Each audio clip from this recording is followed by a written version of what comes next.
This week has been truly exciting. I heard from a 90-year-old husband who, like my husband, vacuums as a part of his act of love and service. And I heard from a mom who listened to Christmas music when her child requested it this week instead of regular bedtime music, without arguing that it is March, because she loves her child. And I heard from a wife who said that her husband quietly got bed linens out of the dryer, went upstairs, and made the bed without saying a word to her. She asked him if this was because of the sermon last week about acts of service, and he just grinned. One wife tended to her partner's favorite decorative perennials, even though they are not her favorite. And your acts of service are helping all of us to feel more love. I know that the stories you shared with me brightened my week. We are talking about love language here during Lent at UCC, various ways that people give and receive love, and how we can better express our love to the people in our lives. Last week's love language was acts of service, doing tasks to serve another person's need or desire with a positive spirit out of love for them. And I mentioned that my husband, Eric, is an expert at acts of love. He regularly takes care of these tasks around our home, and I am very grateful. I especially appreciate a cup of hot coffee when I drag myself out of bed. That is one of the best acts of service he does. Today or last week, if you didn't receive a heart, it is to remind you to carry with you all during the Lenten season to do acts of love, whether it is a gift, like we're going to talk about this week, or an act of service, like we talked about last week, or other things that we'll talk about in the future weeks, to carry with you in your purse, your billfold, your pocket, to remind you that this is the time of year to do extra things to love those around you, not just your family, but friends and people you don't know. Self-sacrificial love during this Lenten season. So, as you've heard, today's love language is giving and receiving gifts. And if you couldn't see, the children were out here blowing bubbles and enjoying the gifts that Paul gave them. This love language I know quite a bit about. I'll let you decide if gifting is my love language, and it's okay if you laugh a little bit with me about some of the oddities that, a friend of mine might have. This friend, we'll say, carries a Christmas list in her purse all year long. It has her ideas in pencil, purchased items with a check mark, highlighted items that have been wrapped, and if she has finished purchasing for a person, their name is highlighted in a different color. This process begins on December 26th every year. My friend, give gifts to her children, her nieces and nephews on every holiday, including Valentine's Day, Easter, the 4th of July, the beginning of school, and Halloween. My friend begins wrapping Christmas gifts in September or October. Each year has a different motif with a color scheme, various matching ribbons and paper combinations, ornaments and picks for each bow, and a handmade bow on each package, because after all, the wrapping is part of the gift. If my friend, travels internationally, she is likely to leave clothing and shoes in hotels so that she can pack gifts to bring home When her children were in college, and now that her nieces are in college, she sends bi-monthly care packages to them with homemade gifts and snacks. And still in her late 50s, she makes multiple homemade cut-out valentines for every person in her extended family and mails them as if she were in grade school. Now, I realize that there's counseling available for people who are obsessive about these things. It's just that my friend really loves them, and she could quit giving gifts at any time, she says. Sure. So, a gift is something that you can hold in your hand and say, "Look, he was thinking about me," or "she remembered me." You have to be thinking about someone to give him or her a gift. And as Paul said, the gift itself is actually a symbol of the thought it took. Gifts are visual symbols of love expressed. But the visual symbol is more important to some people than to others. I was shocked when we were dating and Eric picked me up on Christmas Eve that first year and wanted to go shopping at 7 p.m.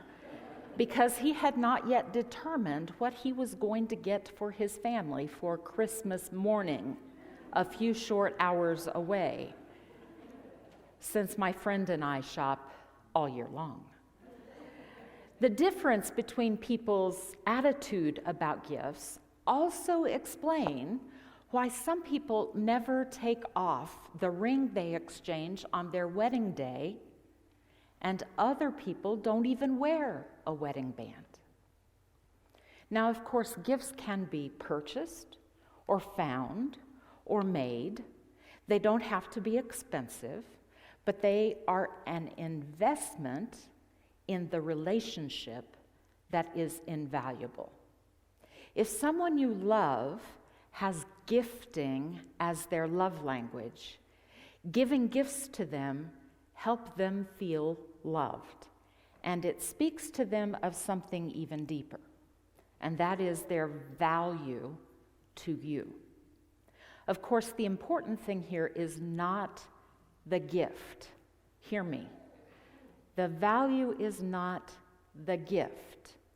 It is the emotional love that is communicated by the gift. And our gospel lesson for today makes that very clear. In the Gospel of Mark, the disciples of Jesus are often portrayed as bumbling around. They're not truly understanding what Jesus is doing or why he's doing it. He has to redirect them on a regular basis.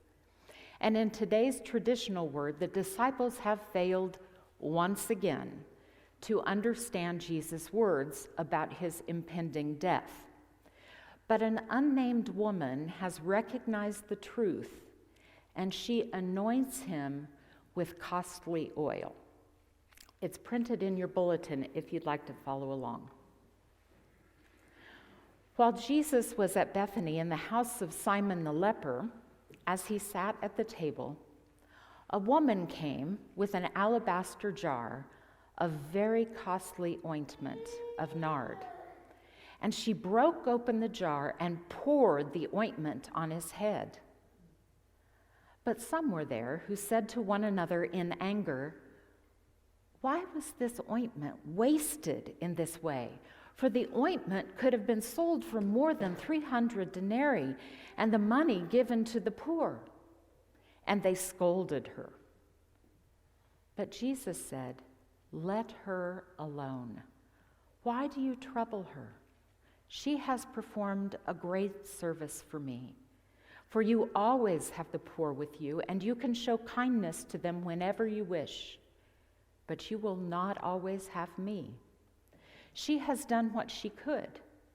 She has anointed my body beforehand for its burial. Truly, I tell you, wherever the good news is proclaimed, in the whole world. What she has done will be told in remembrance of her.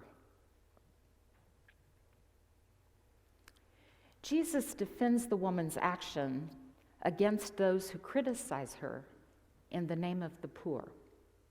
Now, hers is a lavish gesture, breaking and pouring out the entire vial of expensive ointment, rather than using, in the tradition of anointing someone, just a few drops. She is compared by the biblical commentators to the widow who gave all she had as an offering. These two women are contrasted in the gospel to those who are not generous and do not understand what Jesus came to do. Jesus says that this woman is going to be remembered whenever the gospel is preached because she recognizes and honors Jesus with a gift. Now, for someone whose love language is gifting, there is an intangible gift that sometimes speaks even louder than a physical gift. It is a gift of self, the gift of one's presence. Gary Chapman, who wrote the book series that we're studying, said, being there physically when someone you love needs you speaks loudly to a person whose primary love language is gifting. This week I noticed a picture of a dog with one of those cones on his head. A lot of people call him the cone of shame. The dog was laying down and looked terribly defeated. I mean, he had quite a pitiful look on his face. You could tell the dog was having one of those tough days. Inside the cone, right next to his pitiful face, was a small cat, snuggled up, ear to ear, cheek to cheek, with the dog 10 times its size. And the caption read, "When someone is going through a tough time, just sit with them. No preaching, no advice, just be there." Now, for someone whose love language is gifting, your physical and emotional presence with them when they need it most is a gift. When they are grieving or hospitalized or having a terrible day, when they're sick, or on the converse, when they're celebrating something significant, they want the people they love the most to show up. The physical presence of the loved ones they have is a gift to them. In Chapman's words, physical presence in the time of crisis is the most powerful gift you can give someone if your loved one's primary love language is gifts. Your body becomes the symbol of your love. Remove the symbol, and their sense of love evaporates. At the same time, a gift without any emotional connection will not really matter to someone whose love language is gifts. For example, sometimes parents who are divorcing will shower their children with gifts to try to demonstrate their love and gain favor with their children. But those children will quickly learn whether the parents follow up with phone calls and quality time and physical presence at important times in their lives and genuine love. The child will be able to sense whether the gift giving is a substitute for actual love and a genuine act of a greater love that includes other behaviors. So shallow gift giving does not fill the emotional needs for people whose love language is gifting. Each person in the workplace also has a love language. What makes employees feel valued and appreciated varies accordingly. So being well paid and verbally thanked is important, of course, but employees may appreciate other forms of acknowledgement, and those vary according to their particular love language. For people whose love language is gifting, one possibility is giving them gift cards or tickets to events or some other expression of appreciation. But it's important to note that the gift should reflect their personal interests.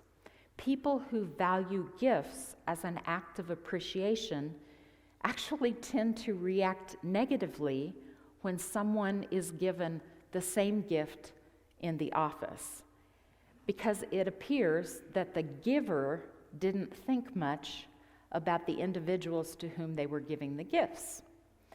So one way to counter this is to have a supervisor or the gift giver send a handwritten note along with gifts to make that standard gift to everybody personalized, because it gives evidence of time and effort. So each week during Lent, we're going to talk about a different love language and how it affects your relationships with family and friends and colleagues. And of course, it's important to know your own love language and to tell those who are important to you the best ways to reach out to you. Don't leave them guessing about what matters most and how to make you feel important. That's your responsibility. Don't leave them guessing. So, at the same time, you can ask those you care about to tell them what their love language is. So, is it acts of service, like we talked about last week, or gifting, quality time, physical touch, or words of affirmation? Acts of service, these are listed in your bulletin. Receiving gifts, quality time, physical touch, or words of affirmation. Does everybody have a sense what your top or second love language might be? You have a sense of that? Okay. So this week, your challenge is to think about the people in your life and consider what person might need a gift, and then give them something small. It can be new, it can be used or homemade, but given specifically with them in mind. And remember the woman whose name we will never know, who poured a whole jar of costly ointment on Jesus to anoint him, just because she wanted to give him a precious gift from her heart. She was the only one who understood that it was the last gift he would receive. Amen.